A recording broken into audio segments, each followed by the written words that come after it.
हरे कृष्णा। आज मैं आपके समक्ष लेकर आई हूँ गीता के अध्याय 5 कृष्ण भावना भावित कर्म पर मेरी कविता। इस कविता का नाम है क्रोध, इच्छा, भय से मुक्ति। तो अभी तक हमने पहले की कविताओं में देखा कि भगवान दूसरे अध्याय में अर्जुन को शरीर तथा आत्मा के भेद के बारे में बताते हैं, आत्मा का स्वरूप बताते हैं, फिर वेद शास्त्रों का ज्ञान समझाते हैं। उसके बाद अध्याय 3 में भगवान सकाम कर्म करते हुए कर्म बंधन से कैसे मुक्ति मिल सकती है यह बताते हैं। अध्याय 4 में भगवान गीता का इतिहास बताते हुए कर्म, विकर्म, अकर्म में क्या भेद है यह बताते हैं। और अब अध्याय 5 में भगवान बताएंगे कि किस प्रकार हम अपनी इच्छा व क्रोध से, भय से मुक्ति पा सकते हैं और हमें क्यों पानी चाहिए। तो सुनिएगा क्रोध, इच्छा, भय से मुक्ति। अर्जुन बोले, कृष्ण आपने पहले कहा कर्म करो त्याग, अब कहते हो भक्ति पूर्वक करो कर्म का अभ्यास। कृपया करके केवल मुझको निश्चित मार्ग बतलाइए, जो मेरे लिए कल्याणकारी हो केवल वही मुझे समझाइए।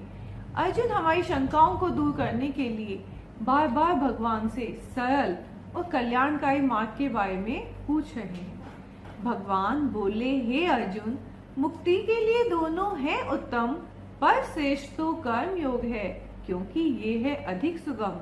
कर्म फलों से न करते गणना, न कोई आकांक्षा रखते हैं, कर्म योगी ही सन्यासी हैं, भवबंधन से मुक्ति पाते हैं।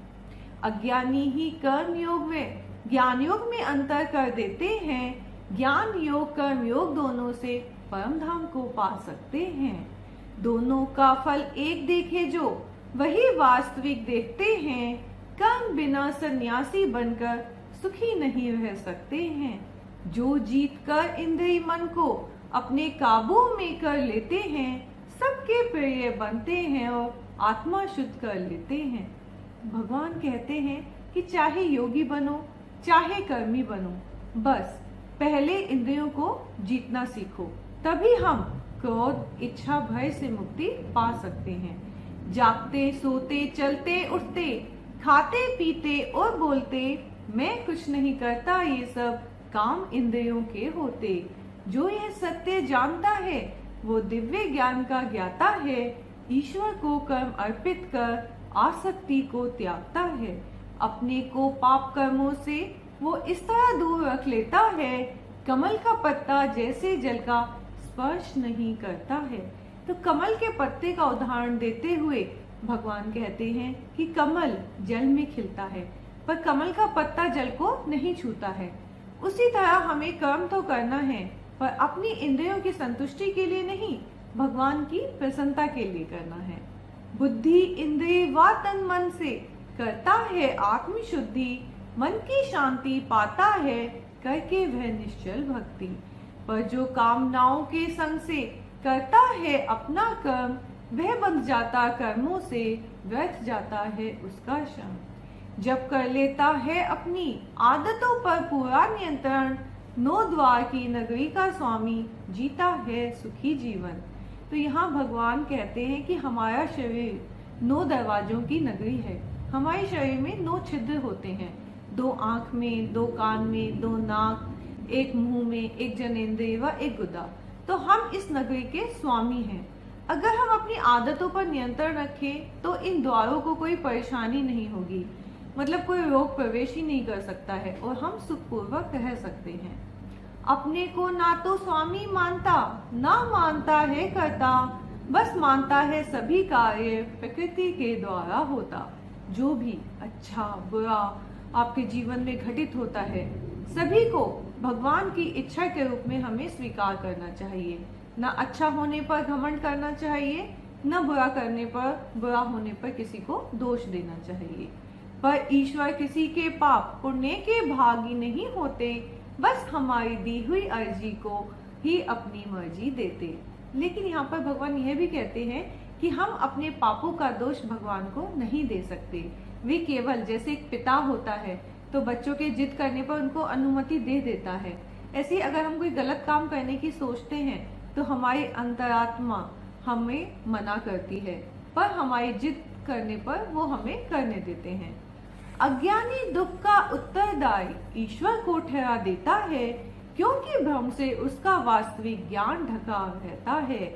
ज्ञान के प्रकट होते ही अविद्या का बादल छटता है, जैसे सूरज के आने से जग का अंधियारा मिटता है।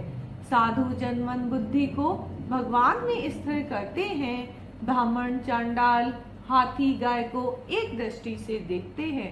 जो वास्तविक साधु होते हैं, सच्चे साधु होते हैं, वो किसी में कोई भेदभाव नहीं करते।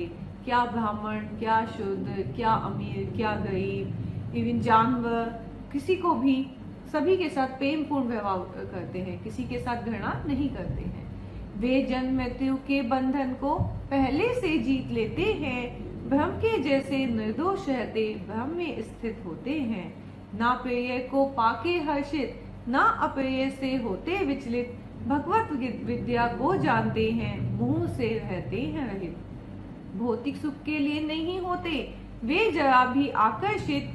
आनंदमय रहते हैं वे परम भ्रम में होकर एकाग्रचित्त। भौतिक इंद्रियों के दुखों को वे दुखों में नहीं गिनते। आदि व अंत होता जिसका, उसे परम सुख नहीं मानते। ये जो भौतिक सुख है एक समय तक रहते हैं पर बाद में खत्म हो जाते हैं। तो जो भी सुख है सब शुरू भी होते हैं और खत्म भी होते हैं। जैसे बढ़िया खाना है या नए कपड़े खरीदना है, मूवी देखना है, तो कुछ घंटों का सुख देते हैं, लेकिन बाद में हमें कभी कभी पछतावा भी होता है कि हमने क्यों खाया ये, क्यों हमने ये खरीदा। तो ये कुछ क्षणिक सुख होते हैं लेकिन बाद में खत्म हो जाते हैं। हे कुंती पुत्र चतुर व्यक्ति, इन्हें आनंद में नहीं तोलता। इंद्रिय वेग सहन करता व काम क्रोध के वेग को रोकता। वही सुखी है, वही कर्मठ है, जो हृदय में करता है रमण। वही पूर्ण योगी मुक्ति पाता और प्राप्त करता है भ्रम। जो संशय किए बिना आत्म साक्षात्कार में रहते हैं रत, पाप रहित रहकर जीवों के कल्याण में रहते हैं व्यस्त। वे स्वरूप सिद्ध आत्म संयमी, काम क्रोध से रहित हैं। निरंतर प्रयास करते रहते वो, उनकी मुक्ति सुनिश्चित है। कुछ योगी अष्टांग के द्वारा मोक्ष को लक्ष्य बनाते हैं। क्रोध, इच्छा, भय से मुक्त होकर मोक्ष को पा जाते हैं। जो जान गया मुझे कि मैं सभी जीवों का विधाता हूँ, सभी देवताओं का परमेश्वर, मैं ही यज्ञों का भोक्ता हूँ। कृष्ण भावना मृत होकर जो मेरे तत्व को जान जाता है, भौतिक दुखों से दुखी नहीं होता, शांति को पा जाता है। तो इस तरह भगवान बताते हैं कि हम अपनी क्रोध, इच्छा व भय से मुक्ति कृष्ण भावना मृत होकर पा सकते हैं। और अध्याय 5 आज खत्म होता है। अध्याय 6 में हम देखेंगे कि भगवान अर्जुन को एक वास्तविक योगी कैसा होता है उसके बारे में बताएंगे। तो जल्द ही अध्याय 6 के ऊपर मैं अपनी दूसरी कविता लेकर आऊंगी।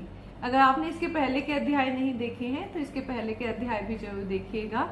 और अगर मेरा कविता अच्छी लगती है तो लाइक कमेंट करिएगा, मेरे चैनल को सब्सक्राइब करिएगा। हरे कृष्णा, धन्यवाद।